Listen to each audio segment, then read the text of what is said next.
My name is Average Joe, and I'm a proud geek with expertise in movies, superheroes, and animation.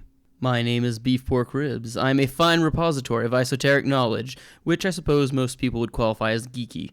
Though I dabble in many fandoms, my main areas of expertise are anime, movies, and Belgian comics, with a strong recent insurgency of D&D. Our mission is to bring nerd and geek culture to the masses by sticking it all under the microscope. Welcome to the Bat Jar Podcast.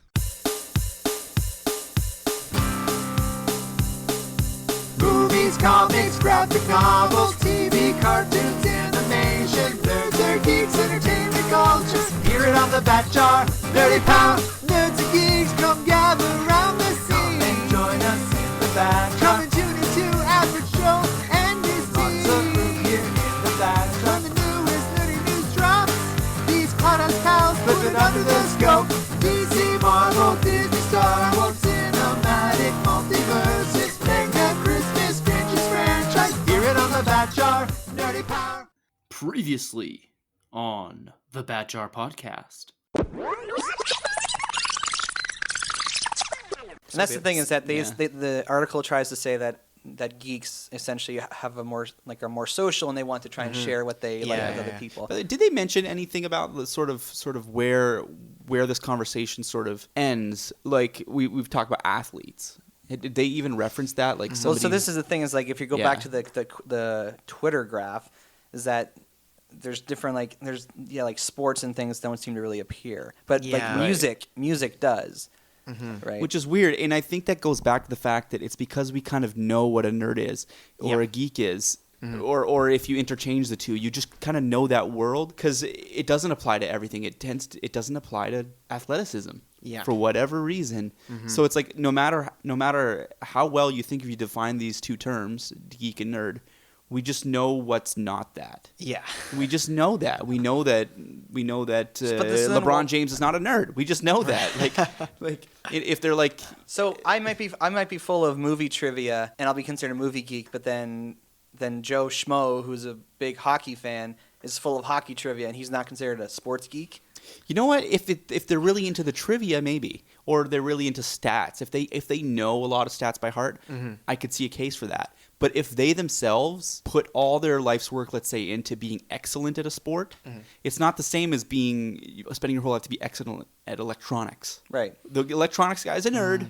The guy that's the athlete is not, even though he might have put equal or more effort into being excellent in that I guess because in defining nerd, that like academics are very emphasized. Yeah, exactly. So that's a good point. And ultimately, maybe the blurring comes in, like if you're talking about fans.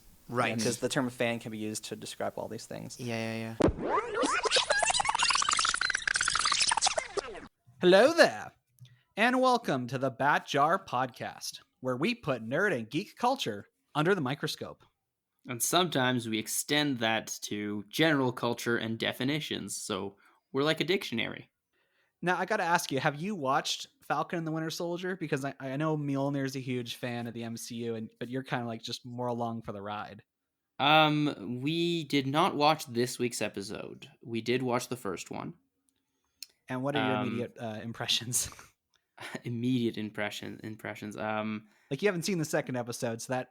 Yeah, I haven't seen the second episode, so my immediate impression, I did feel like it was really obvious that this was supposed to come out before WandaVision, and closer to like other mainstays, and I think also closer to Spider-Man, Far From Home. I think it kind of has that feel to it, because it seems a little odd that they go from this big conflict to back, and this is what happened during the snap. Although it was like some of the effects of that were also present in WandaVision, but I feel like it is definitely going to be looking more at that, and even just the way villains are being set up, villains or conflicts are being set up, seem to be more about what happened to the world during the snap that we haven't seen, which I think is a fun thing to explore. But I'm also a little bit excited, because I'm always excited about the possibility of certain villains that I like being there. Just like for WandaVision, I was excited of the possibility of Ultron returning, but it wasn't. I'm really hoping that Von Doom will make some kind of an appearance, but I'm not holding my breath. It's become the Friday night event in my house. Like, it's kind of, I don't know what we're gonna do if Disney Plus just stops releasing new shows on Fridays, because we did Mandalorian season 2, we did WandaVision, now we're doing Falcon Winter Soldier. It's entertaining enough. It's not. I can't decide yet if I like it more or less. It certainly is less, I guess, buzzworthy. Like, there's less to dissect and think about between episodes, which is not necessarily a bad thing. I mean, you still need to figure out who Mephisto is, right? That's never going to go away.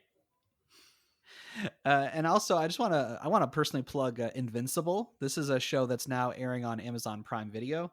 It's an animated series from the creator of The Walking Dead.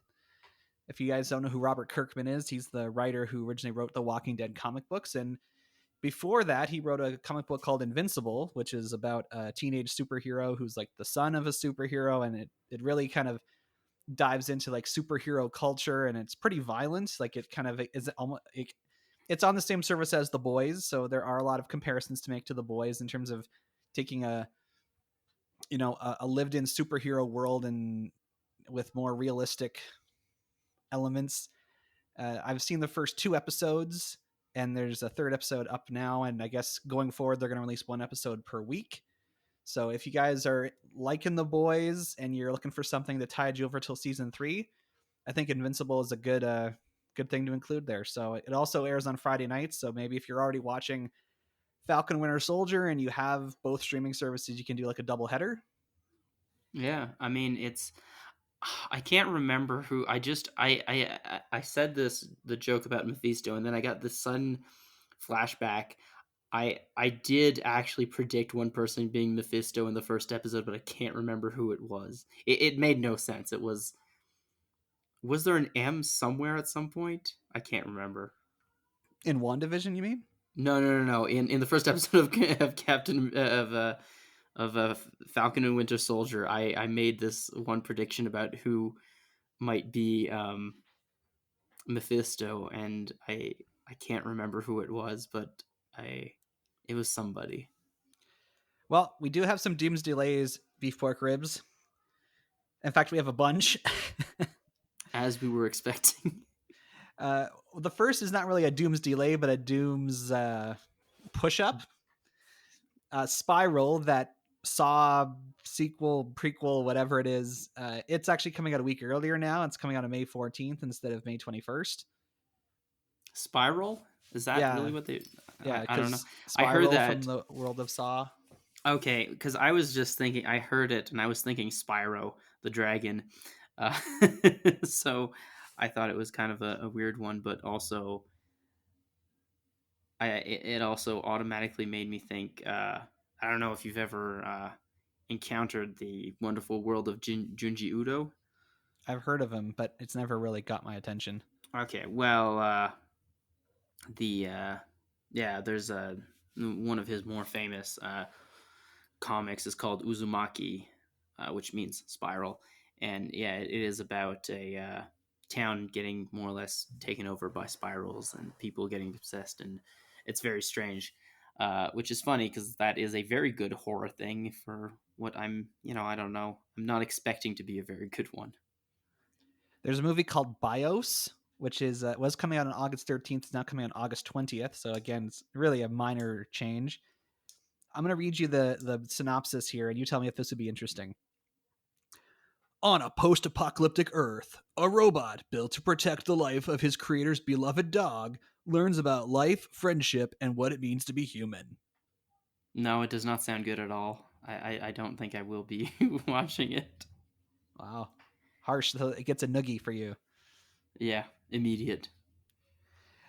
Most of the Doom's delays are related to Disney and Fox releases, because naturally, since Disney and Fox are by the same parent company, every shifting of one movie puts it in conflict with another one of their movies. So there's actually 6 or 7 Disney movies or Fox movies that have had their release dates shifted. The first is that Luca, the Pixar movie we were talking about, is not going to be released in theaters at all anymore. It's actually just going to be put on Disney Plus for free when it was meant to be released in June. I'm glad that Disney is making some free releases on Disney Plus because, like, I mean, Raya was kind of worth it. Mulan definitely wasn't. It's still not good business practice that I like, but it does kind of seem like they're giving Pixar the short end of the stick as well. Maybe they just didn't believe in Soul and in this movie as much as other things, but who knows? Well, no, to be fair, I wouldn't have believed in Soul that much either. It had very good moments, but as a whole, it really, yeah. Well, they've announced that 2 of their movies are going to get the Disney Plus theatrical release. First of all, Cruella is still coming out on May 28th, and it's going to get the Premier Access Disney Plus option. I hope that movie makes no money on Disney Plus. I really do. I cannot overstate how much I want that to flop. And Black Widow has been delayed to July the 9th, but it will be a day and date Disney Plus release. So if you want to go see it in theaters come July 9th, you can, but it'll also be available for Premier Access on Disney Plus. Do they really think people will pay for a Black Widow movie now in 2021? Well, it's MCU, man, and if anything is it's telling me it's that Disney Plus and MCU is doing well. Like, people are watching WandaVision, Falcon Winter Soldier. The first episode was like the most watched original thing on Disney Plus. So I think there's still a lot of people who will want to see this for sure. Yeah, but at what cost? Probably $30. Yeah, that's too much. Well, because Black Widow had its release date moved to July, when Shang-Chi was supposed to come out, Shang-Chi and the Legend of the Ten Rings is now coming out on September 3rd. Well, I mean, yeah, I don't have very strong opinions about that one. It's moving, so let's move it, I suppose. Well, some people are worried because September is generally not a good time for movies to come out, and Eternals has not had its release date moved from November. That one is still kind of set. So by shifting things around, they've kind of created a new slot for Shang-Chi to fit in, and people feel like they're giving Shang-Chi the short end of the stick. I can see that, but I also don't know if it's...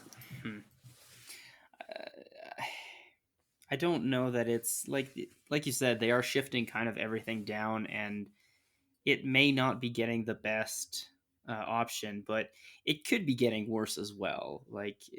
And I feel like there's also this idea that, especially since I've been seeing, with a lot of movies being released still when they usually do well, don't necessarily, like, it's, you know what I mean? Like, they're really banking on summer blockbusters still being a thing. Like, hopefully some of the theaters being open will show that was a good faith to put in, but you never really know, right? And you don't know, September could be a great time for movies next year just because of the strange world we live in. Free Guy, which was supposed to come out in May, is now coming out on August 13th. That's a fair pushback, actually. I don't know how I don't know how I feel about that. I mean, it was originally meant to come out on July 3rd, 2020. So if you think about it, really, in the long run, it's only the total delay time is only like 13 months. That's true, but it's still over a year. It's still over a year, but it's not nearly the worst as we've discussed previously. Yes, but it's again, if we're comparing all things to one another, we're gonna end up having some very bad comparisons. I think that it's still pretty bad to be having it that, I don't know, that far apart, or I to think push you it made back the that point much also, because like the hype is dying. Yeah, you made a point before saying like the video games they're referencing probably won't be nearly as popular by the time this actually gets released. Oh yeah,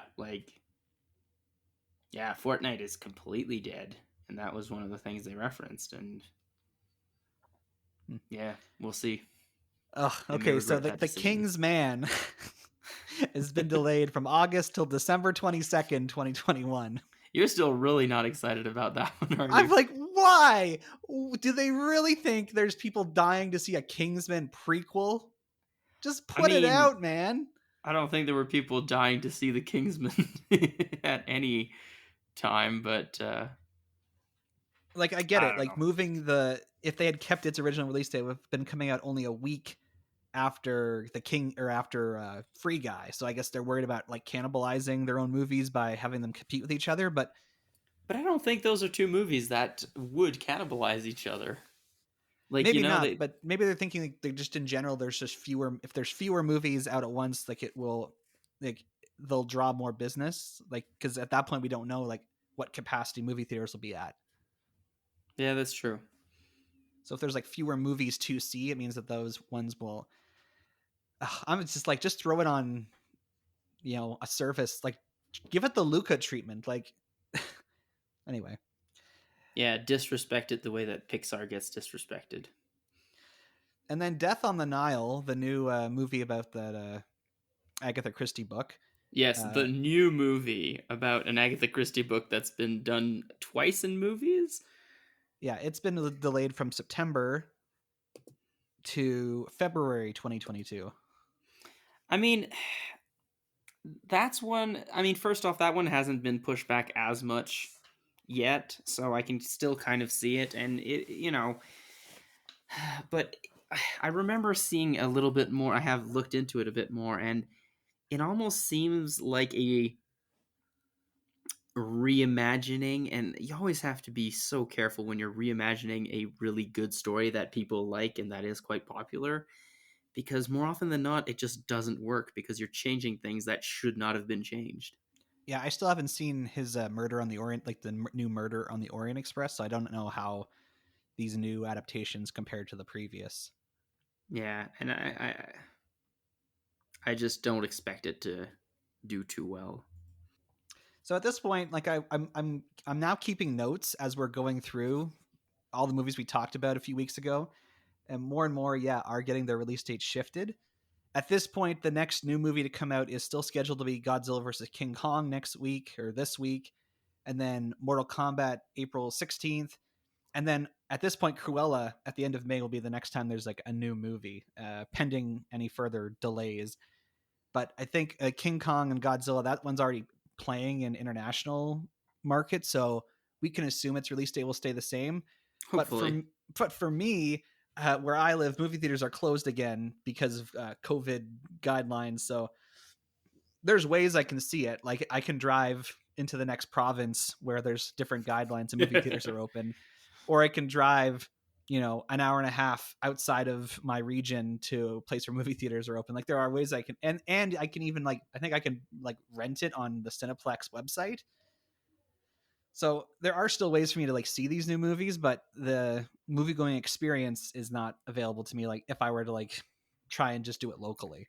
And I do feel like some of these movies you really would want the the movie going experience, because I don't know how you feel about Godzilla versus King Kong. I was talking to Mjolnir about it recently because of different podcasts that she listens to, and because her brother is actually quite excited about that movie because he's a big fan of King Kong. But I don't know. I can't honestly be excited about it personally. But maybe I'm missing. I've been informed that I'm underestimating how big they're making King Kong, because to me it's a no-brainer. Godzilla takes King Kong and eats him in one bite. So we'll see how it turns out. There you go. So that's all. That's a lot, but that's all the Dooms delays for today. We are talking about something that has. This is kind of like, I would say, like part 3 or 4 of a conversation that has evolved over the history of the podcast, because very early on we had an episode trying to define what a nerd was, and that conversation led to an episode where we tried to talk about the differences between a nerd and a geek, and then that led into a what were we thinking episode with you, Beef Pork Ribs, where we kind of years after the fact kind of dissected our feelings on that conversation. And in both the original Nerd versus Geek and our What Were We Thinking, we both kind of I felt as though that there were people and groups of people I wanted to consider nerds and geeks that were not on our record allowed to be nerds and geeks. So that led to the positing of the question, like, well, what about fans, or what about fandoms? Like, can we include other kinds of people into what a fan is? So this is hopefully the day I finally get what I want, or Beef Pork Ribs is here to, bring me bring me back to reality. We're going to try and define what a fan is, and as a result of that, what fandoms are, and what can be considered a fandom or who can be considered a fan. Going into this conversation, Beef Pork Ribs, do you have an idea in your head of like what you would consider a fan to be? I mean, at the risk of being redundant, a fan has rotating palms and gives you some fresh air in the summer. I think the thing about the word fan, as opposed to nerd or geek, is that I mean, personally, being French, there is an equivalent in French, and in fact, there's an equivalent in a few other languages, and they all come from the same place. So I think there's a bit more of a general consensus as to what a fan can be internationally. We're not just dissecting the English language, which is, the worst language in existence. So I think we might have to, we might be able to have a real talk about something this week. Interesting. Well, forgive me, English is the only language I know, so you're gonna have to pull me alongside to, show me what I'm missing. But in English, apparently, fan, as we know it, is like a shorthand of fanatic. Yes, which it is in French, and at least in Italian. No, not Italian. At least in Spanish as well, and I believe other languages. But yes. Now, it's just my impression that the word fanatic has a pretty negative connotation. I mean, it depends where you're looking at. In the world of esports organization, it's an excellent one, whose League of Legends team I love. But the thing about, I understand what you mean, but fanatic and fanaticism, I think the negative connotation to the word fanatic and to fanaticism as a whole is mostly derived from the religious term. Maybe that's just my experience, but I find that that's personally what I find. But I do think it is a good benchmark to make differences between a fan and a geek, especially in non-traditional geekish things. Yeah, because the Oxford Dictionary says a fanatic is a person filled with excessive and single-minded zeal. And they add this caveat, especially for an extreme religious or political cause. Yeah. But that's also taking fanatic as being I think if you take the root of a word and then what it's transformed into, those two things are not necessarily the same, right? I feel that very much saying somebody is a fanatic of sport does go into very high zeal about it. Like they really like something or they really want something. But as far as but I don't think I don't think it has necessarily a negative connotation. It just might or could. I think that if you look at zeal isn't and that's the thing. If you say somebody has a lot of zeal, people will take it one way. If you start talking about zealotry, which technically is the same thing,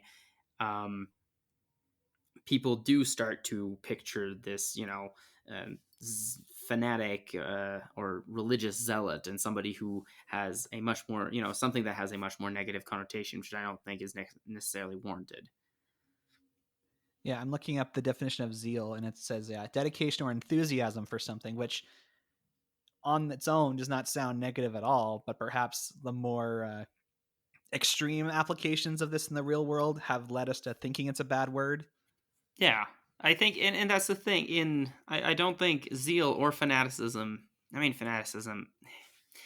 zeal in moderation is perfectly fine. Fanaticism is kind of by definition an exaggeration, but there's still different levels of it that can exist. And I think the easiest non-geeky way to look at it, I think, is sports, right? You have people who are sports fans, and some sports fans cause riots when their teams don't win. Other sports fans just cheer for them every game. It has a very wide array of representations. And this is what I was trying to get at in those episodes about nerds and geeks, because as far as if you look at just the like what a sports fan does and what a geek does, to me they seem very similar. And the only thing that's stopping us from calling like a sports fan a geek is because there's just this, I guess, label attached to like sports that would suggest it's not geeky. I mean, I can see that, but interestingly enough, I had parts of this conversation with my mother because she is a huge sports fan.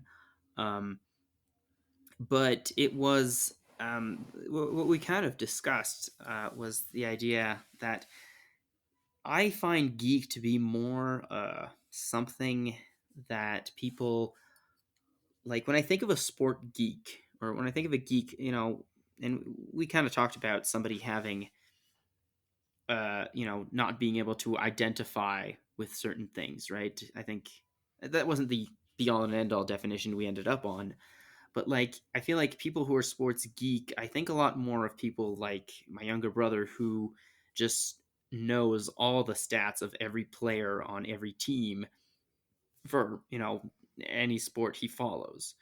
Um, Whereas somebody can be a fan and still not know much about the game, which is a thing my mother was talking about, that she knows a lot of people who are huge fans. They're very, very enthusiastic about, their team winning or doing well, but they don't actually understand what's happening. And I think that's where the fan and geek, and to a certain extent, the fan and nerd difference comes up, is that fans don't necessarily have an in-depth knowledge. They tend to, but they don't necessarily have to, right? They just have to be really excited about something. Like, you can be a fan, like I would consider myself, to a certain degree, a fan of the Montreal Canadiens.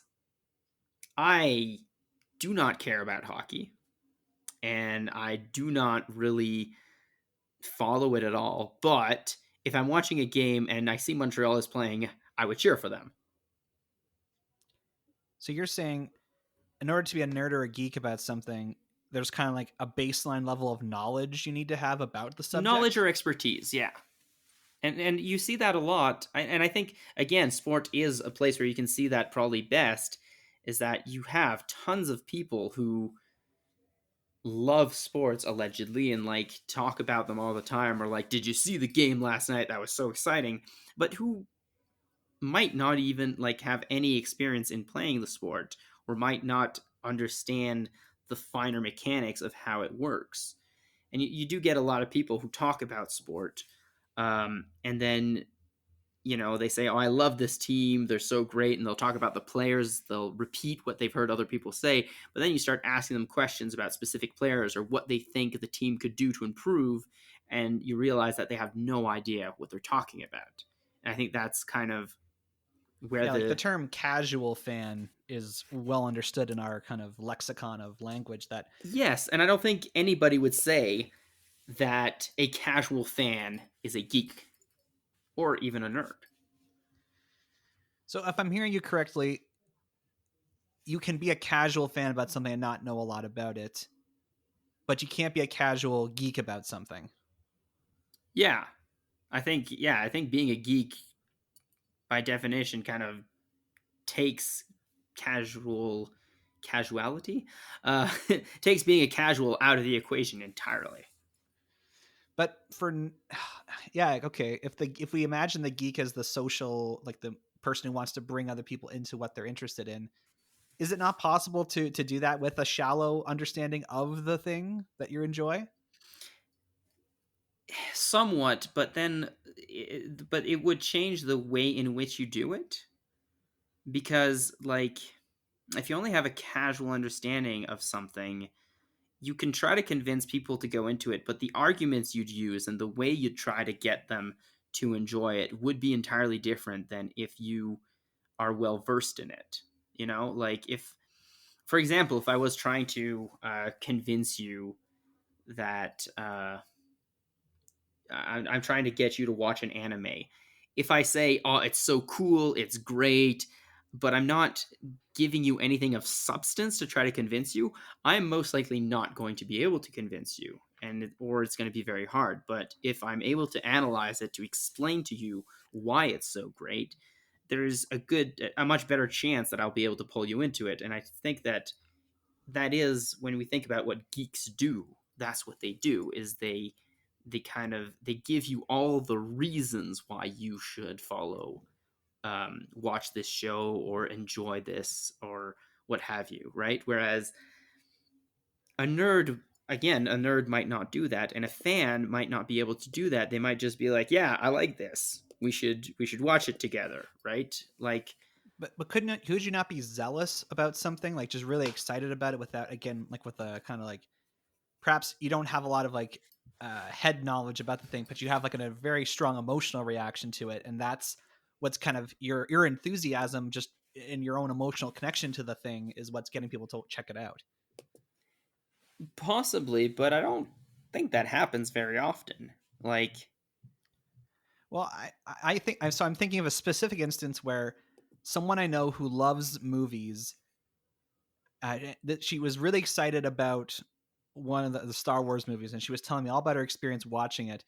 She knows very little about Star Wars, but she had this very like emotional connection to some of the characters in the movie, and her zeal, I would say, for the movie actually like made me more interested in seeing it. I suppose, but would you have said that she was a Star Wars nerd or a Star Wars geek? No, I guess not. Yeah, that's, you would have said that she was a Star Wars fan, and I think that's kind of in line with what I've been saying, and kind of where the line, I think, lies between the two terms, is that, yeah, if you're a fan of something, like, yeah, you can be very enthusiastic and be a fan, be fanatical, be zealous about it, but and I don't think there's necessarily a strict definition. I don't think it entirely agrees with the way we were kind of looking at, geek, somebody who brings people in. But we also did look at geek as somebody who's a little bit more extroverted, nerd a little more introverted. And I think you can kind of get that. You could get people who are sports geek and who kind of have a bit more knowledge about it, and it can explain to you at length. And I think you could even say that there are sports nerds, people who don't necessarily and I think that sports nerd actually could be non-fans. They just know a lot about something, because like you could be, a guy who just really wants to win that pool for the playoffs, and you could be a total nerd about stats and players and win, uh, be able to tell me exactly who should statistically win, get the most points, etc., and still not care a lot about the sport. I'd love to meet one of those people. That would be interesting to. They exist. I have met one before. Well, yeah, I'm just imagining, like, it's just foreign to me, the idea of dedicating a lot of time and energy to something that you're not necessarily like. I guess if you're interested, maybe the gambling side of sports or something. Yeah, that's what it was, because it's quite common for workplaces to have like sports pools, right? And if you're good at statistic and looking up things, you could potentially win it without actually caring about the sport. And that's, yeah, a friend of mine, that's more or less what it was. He didn't really care about sport, but literally everybody at work was in this pool, and he realized he had the chance to win a couple $100 if he just looked at stats and analyzed them. Interesting. Well, when I was doing research for this episode, I was trying to find connective tissue between what we consider nerdy and geeky and things like sports and fashion and knitting that we don't consider nerdy or geeky. And like, searching YouTube, all the videos I found were either talking about like fandoms for like pop culture things, or like literal fans that are electronics. But I found one person I think he's a professor in some college, and he posted some lectures he did about sports fans. And I was very appreciative for these little lectures, because the way he was defining like what a fan is was a lot of what I would consider being a nerd or a geek. So he talked specifically about, to be a sports fan, you need to have knowledge of the sport. You need to exhibit certain behaviors. You need to have made some kind of financial investment, and you need to have some kind of emotional investment.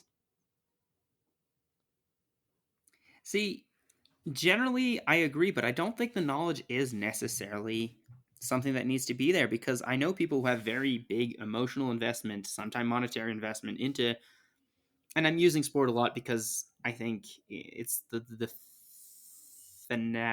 fan thing that I've seen the most, but without actually caring. Like, I know people who, and I mean myself included, uh, I'm a Montreal Canadian fan mostly because of my family. I don't really care much about hockey, and I've never actually known that much about the team or about people. I get a little bit of, I had a little bit of knowledge when my family watched all the games, but beyond that, I But that's don't where the really casual element comes in. Right? This Yeah, idea that you can be a casual fan of something. And so perhaps in yeah, that case, like the knowledge is limited. But in general, if you're a big fan of something, yeah, you know a lot about it. And it's like it goes beyond, I guess, the trivia or the trivial and like factoids, and more so you're just like you're looking into it, you're reading about it, you're watching videos about it, which granted with the advent of the internet has become all the more it's much easier to be a fan of something than it used to be. oh yeah, for sure. There was one element he included there, required suffering, which I found interesting because it, if you think of sports teams, of course, like I'm a fan of the Toronto Maple Leafs, and they haven't won a Stanley Cup in over 50 years, and Yes, that everyone likes to requires remind quite us a of bit this of fact. suffering. I guess that comes from the emotional investment in the thing, but to the point where, sorry, I just remembered I have another friend who's a Maple Leaf fan and who recently posted on social media the this when COVID ends is sounding more and more like when the Leafs win the Stanley Cup. So it's interesting because I'm like, I feel like a nerd or a geek would have an emotional investment in something too. But then I guess because someone can be a casual fan, that's the huge separation. But I also don't know that that the emotional investment is necessary for being a geek, because again, there are some people who just know a lot of things without necessarily being invested in them. Wouldn't that be more the nerd then? Just for this, like, because I think you can definitely be a nerd without being that into something. Right. Yeah, it's just the intellectual pursuit. Yeah. But I feel like to be a geek, I think if you look at it, most geeks would also say that they are fans of the things they're geeking over. I think geek might just be a kind of the whole all squares are rectangles, but not all rectangles are squares. I think that you could say that probably all geeks are fans, but not all fans are geeks. I was gonna say, like, is there even a point in having geek be a separate term? But you're right, there is no such thing as a casual geek. A casual geek. And you also you talk about being like a Montreal Canadian fan. There is kind of like this identity that is attached to being a fan of something, whereas I don't feel like is the same thing with a geek. Like I think in the intro of the show I say I'm a proud geek, but it's not. I don't generally say, "Oh, I'm a Star Wars geek," mainly because I think there's still a bit of a social stigma around, even now, geeks. But I'd have no problem saying I'm a Star Wars fan. Yeah. And even if you said, like, I'm a Star Wars nerd, people might be thinking of a different thing. Like, and again, like, give the example, like, Mjolnir read, like, Star Wars encyclopedias when she was a kid. I never did that, and I would consider her much more of a Star Wars nerd than I am, but not necessarily much more. And if she had, but she could have done that without actually necessarily caring a lot about Star Wars, right? Like,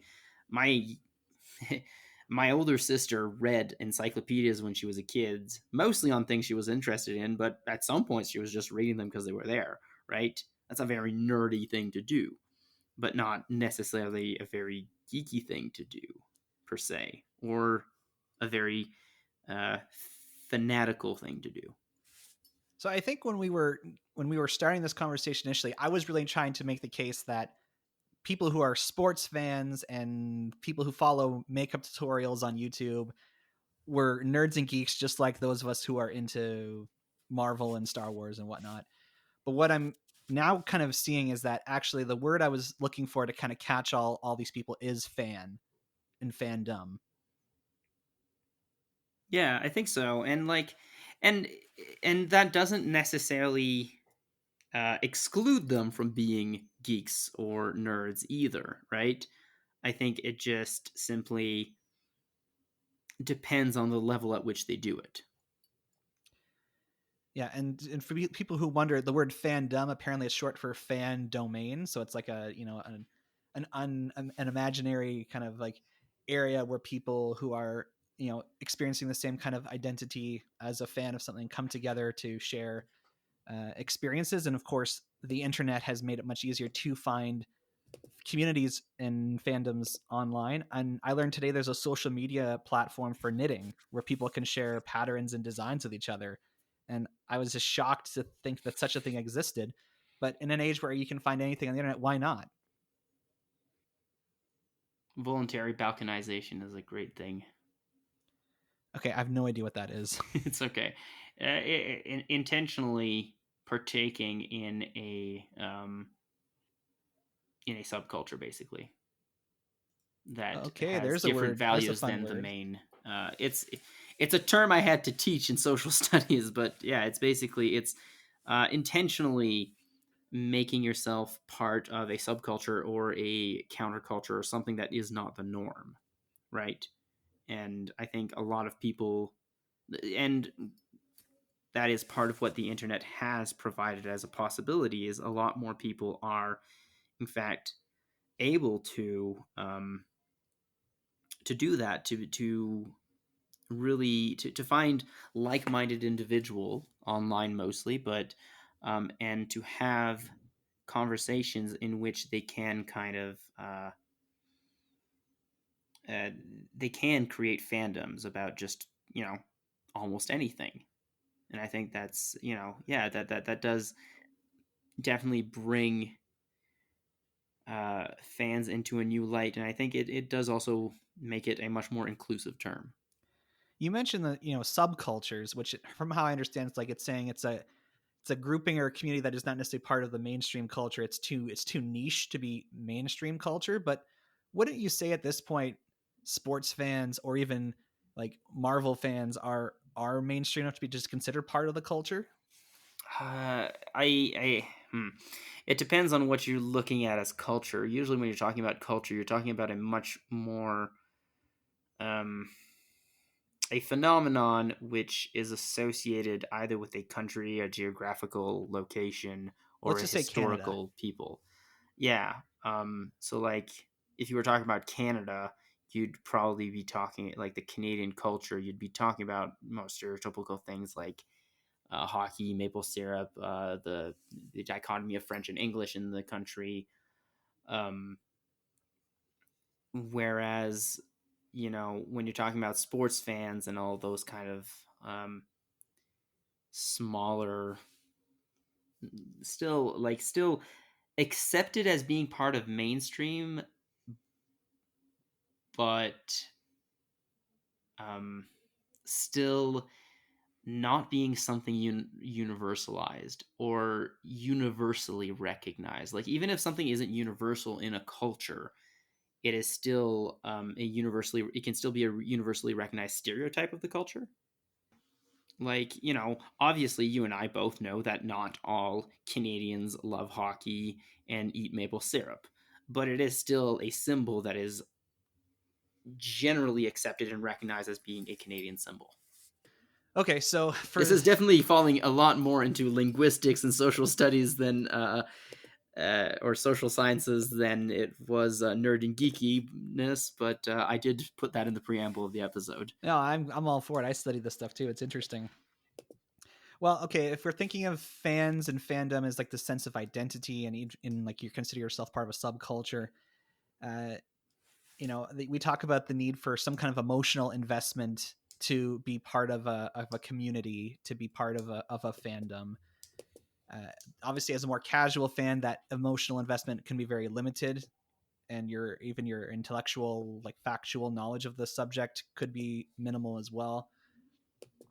But I think this is where you see a lot of the toxicity of fandoms emerge, is this emotional investment, because like I come to a fandom with my emotional connection to something, and the problem with a lot of online fandoms anyway is that the fandoms allow for alternate readings of the texts, like fan fiction and that kind of thing. And if your fan fiction contradicts how I understand the material or how I emotionally respond to the material, it's generally going to cause a negative reaction in me. Yeah, the clash of the headcanons.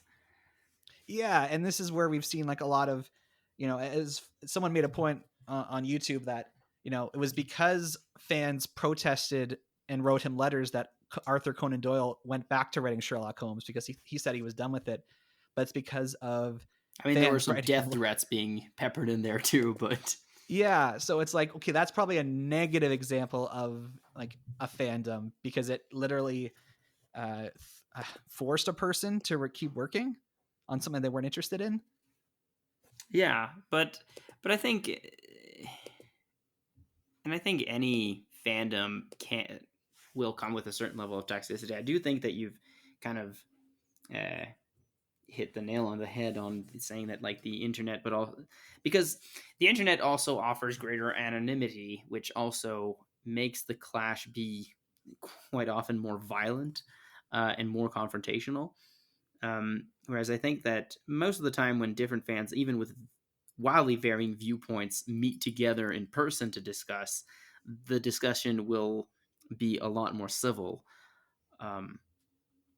And then, but then otherwise it will, you do have a certain emotional attachment, and it doesn't even need to be like, it's not only within the same fandom. I mean, how many videos on YouTube have, could Superman beat Goku, right? Could the Empire fight, the Empire from Star Wars fight the Imperium of Mankind from Warhammer 40K? Like, people love to compare their fandoms, and most of the time there's an emotional bias to it, which I admit I totally have. Like, I still dislike every one of those movies of the whole Goku versus Superman, because it's very hard to. I do understand that the strongest version of Superman obviously will beat the strongest version of Goku, but it's such a strange way to compare things, and people do get very upset about it. And again, I talked about it in sports fans, that this definitely exists. There are, fans who will literally riot, and there have been acts of overt racism and violence that have come out of results of international sports games. So it's not like... But in some respects, like bullying Kelly Marie Tran off of Twitter and making Ahmed Best feel suicidal because of fans hating on their Star Wars characters, to me, that's just as like unhealthy as like the Vancouver riot that happened after they lost the Stanley Cup final in 2011. Yeah, to say nothing of the riots happening in Montreal when Maurice Richard got a suspension from the NHL, in which the mayor of the city could not stop the rioting, but it took him going on radio to ask people to calm it down. It was, if you ever look into it, it was incredibly weird historical events, and I think also if you start looking into hooligans, that entire subculture of subsection of soccer fans in England, you start getting into really, really sometimes very violent things, and I think that's also on a macrocosm what happens on the internet for more what we traditionally think of as fandoms. But I don't. But I think that proves that it's not an exclusive term, and that the emotional investment is something that is very important. Yeah, and the longer this pandemic goes on, the fewer opportunities there are for people to gather and celebrate their fandoms in person. Means there's more time spent online, and as for some people, their fandom is like an escape from their reality. So like the more negative aspects of this pandemic, like continue, the more people are going to want to spend investing in their online fandoms. And Well, more, I think we we've might hit other greater issues, but that's not the subject of our conversation. You're right.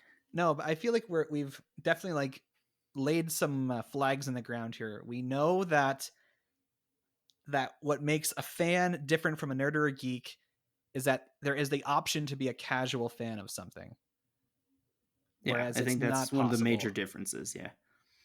And we also know that you can, in theory, be both a fan of something and a geek, but not necessarily vice versa. Like it's not always compatible to be a geek about something and to be a fan of something. But I think we decided that you can't be a nerd about something and a fan about it. Mate, you don't need to be a nerd and a fan simultaneously. Right. And I think that goes back to the much more intellectual, introverted aspect of nerd that we did talk about quite a bit in the other episodes. Right. Okay, so in summary, you can be a fan of anything, and the freedom that fandom gives you to be a casual fan and not have a lot of head knowledge, or live certain behaviors allows you to still have some kind of emotional investment, and often this does translate into some kind of financial investment as well. I'm happy with that. You, I think all I'm you happy sports with our fans, fandom and geekdom. yeah. So maybe, I don't know, maybe this is a deeper question of us. Like, do we really need to change what our podcast is about? Like, instead of saying we're talking about nerd and geek culture, should we say we're talking about fan culture? I mean, I'm not certain it necessarily pertains to a change in the podcast because we do still primarily discuss nerd and geek culture. We could become more specific if we wanted to, but I don't think there's a necessity for that because we do still talk about things that are generally recognized as nerdy and geeky, if you know what I mean. Yeah. I guess for a while there, for a few years, I always had this attitude where I'm like, you can be a nerd or a geek about anything. And I guess I think you still can. It just has different. It presents differently. Yeah. Okay. I got it. This is going to take some gear shifting in my head. The idea that you can be a fan about anything, and yeah. Okay. There you go. So, problem solved. Hopefully, we'll never have to talk about this again. We know what a nerd is, we know what a geek is, we know what a fan is, and I'm a fan of this episode. Hey. There you go. You're also probably a nerd and a geek. It's true. Yeah, I probably am a nerd of this podcast because I know a lot about it. And you are the biggest bat jar nerd there is out there. I can guarantee that. Well, maybe there is some, because again, a typical thing about a nerd is they don't talk about it with other people. It's kind of a solitary interest. So there could be some giant bat jar podcast nerd listening to this right now, and they're just never going to talk to someone else about it because it's something they enjoy on their own. And if that is you and you are listening right now, thank you. We appreciate you. To any bat jar podcast geeks out there, we would love for you to share our podcast with people you know. Because really, like, this isn't our job. We don't get paid to do this. We don't really have money for marketing. So we really, really, really rely on word of mouth to let people know that our podcast exists. That was such a good segue. I thought you were going somewhere else with the segue, though. I thought you were going to say, if you are that one super nerd of the podcast, send us a letter. Because you're not reaching out to somebody else. You're just, affirming your own nerdiness towards us. If you want to reach the show, you can send us an email at batjarpodcast@gmail.com. Or you can tweet us at The Bat Cookie Jar. You can find the Bat Jar Podcast wherever you listen to podcasts, including YouTube, because we got a channel. Share our posts on Facebook, write reviews, give our shows a rating. This will help all people join us inside the Bat Jar, and we appreciate it dearly. We like letters, guys, is what I'm getting at. So now it's time to decide what we're going to talk about next week. So beef pork ribs, as I mentioned earlier, Godzilla vs. King Kong comes out this week. Comes out on Wednesday, March 31st, because I guess people don't want to release movies over the Easter Triduum. So I put it to you. Do we want to do Godzilla vs. King Kong, or should we just go to the handy dandy bat jar? Godzilla vs. King Kong. Let's see some lizard on simian action. Yeah, I feel like it's going to be a Batman versus Superman situation where they fight for a little while and then they work together to fight an even bigger threat. Yeah, but I mean, even if that's all it is, hopefully it'll be a little bit better than King of Beasts was, because I think that's the worst thing. Is the worst thing it could be is just be forgettable, especially considering what it is. Fair enough. So if movie theaters are open where you are, lucky you, you can go see Godzilla vs. King Kong. We're probably gonna have to find a way to digitally rent it to watch it. So feel free to check it out. And of course, this is technically like the fourth movie in this shared universe that I have not seen any of the movies for, and I don't plan to watch. So that'll be Wait, the fourth? well, yeah, because there was Godzilla 2014. Oh right, Kong Island. Kong Yeah, okay. Skull Island, Yes, Godzilla King of Monsters, and now I've only seen the first Godzilla one. So come back to the Bad Sharp podcast next week when we talk about Godzilla versus King Kong. And until that time, I'm Average Joe. I'm Beef Pork Ribs. Catch you on the flip side. And watch out for falling rocks.